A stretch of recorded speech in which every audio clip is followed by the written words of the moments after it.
manneen gaa'unoo ganti guddaa kana ammoo namni sagantaa kanarratti hirmaate nama waaxiqqoo rabbi isin haa fayyisu. Dhukkuba isin keessa jiru rabbi isin haa fayyisu. Seenaa tiyyaa waaxiqqoon isiniif himaa waan hin takkaan himiniin himaarraan tana namni tokko tokkollee qabootanaan tuttuquun oolu. Aniin kun biyyi tiyyaa gaara mul'ataati. Gaara mul'ataarraa hin dhufe sababiin itti biyyaa bee maali? Abbaa kiyyaa dur warra waa gabbaru kana warra sheekotaa kana gabbaruu ture. Guyyaa keessaa rabbiin tola ooleefiiti rabbiin rahmata godheefi toohida qabate karaa toohidaa karaa qulqulluu karaa nabi Ibrahim karaa nabi Muhammad karaa kana qabate sababaa kanatti abbaa kiyyaa gaara mul'ataarraa nan deemee dirree dhawaatti nagalee warri biyya sanii warri biyya gaara mul'ataa warri dukkana keessa jiru Ahmad Urgeetii fi ilmaansaa abaarsaa biyyaa baasee jedha.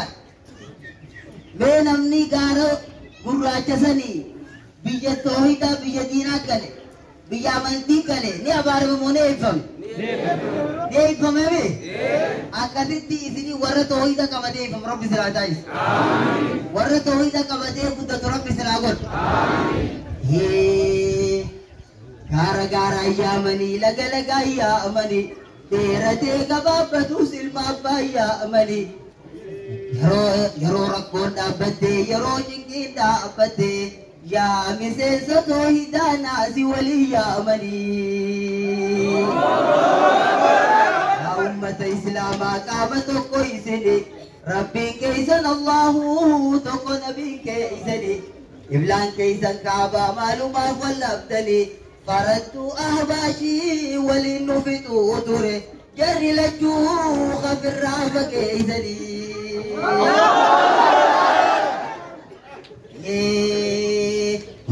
Otawa sadi kaba kamarra bugi kaba fakki yaisa kaba mera firi kaba fakki duraisa kaba hidarra bisha kaba fakki balaisa kaba nama rabbin ol kabe qato hida kabade ya khuno enyu matana kaba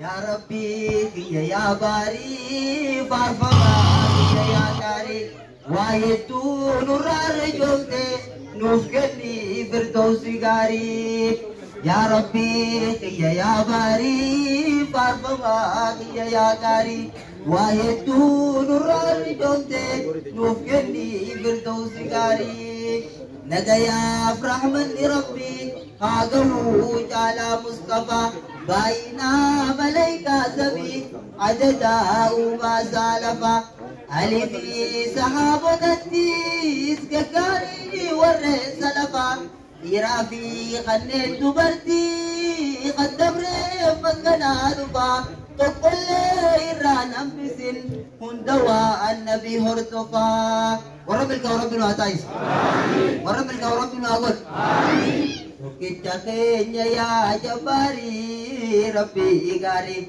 menu bada asri Kita kenya ya jabari Rabbi igari menu bada asri Tauhid kabachu simil keisiti hayat jiru simil keisiti kafarun wallahi mutannomiti dunia akhirah siballeisiti Latulle hakni wajitu kufrin azaba asgeesiti akasi waga warra dhugaa qabatee shirkii fi shakkii hundarraatiif of rabbi isin haa taasisu rabbiin akka juntaa biyya teenya haa dhabamsiisetti shirkii rabbi haa dhabamsiisu akkam jettan rabbi shirkii illee rabbi nuun nurraa haa dhabamsiisu iddoo galatoomaa dhagaa sagantaan gabaabduudha wassalaamu alaikum warahmatullahi wabarakaatuh Jangan boleh tu ya Ahmad Najjash, insyaAllah afairin anjani, gemoz najidin afair.